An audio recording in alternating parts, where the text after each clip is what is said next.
ভাঙচুরের প্রতিবাদে হবিগঞ্জ জেলা আওয়ামী লীগ আজকে এই প্রতিবাদ সভা জেলা আওয়ামী লীগের সাধারণ সম্পাদক সহ আমাদের জেলা আওয়ামী লীগের সহসভাপতি, আমাদের জেলা আওয়ামী লীগের সাংগঠনিক সম্পাদক, যুগ্ম সম্পাদক, বিভিন্ন উপজেলার নির্বাচিত চেয়ারম্যান, ইউনিয়ন চেয়ারম্যান, আমাদের সদর এলাকায় সাহিত্যগঞ্জের আওয়ামী লীগের নেতৃবৃন্দ, যুবলীগ, ছাত্রলীগ, কৃষক লীগ, শ্রমিক লীগ, স্বেচ্ছাসেবক লীগ সহ আমাদের আওয়ামী পরিবারের নেতা কর্মী বন্ধুরা, আসসালামু আলাইকুম।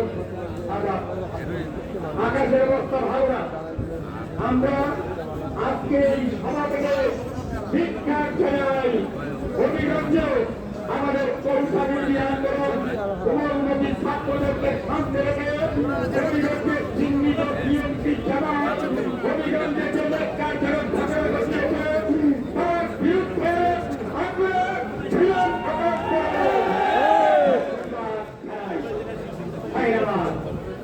আমাদের হবিগঞ্জের ঘাট থেকে ছাত্রদের আমরা উদাহরণ আহ্বান জানাতে চাই।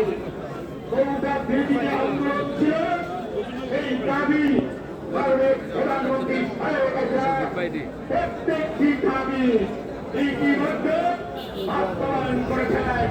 কোনটা বিরোধী আন্দোলনে আর কোন দাবি আপনার নাই।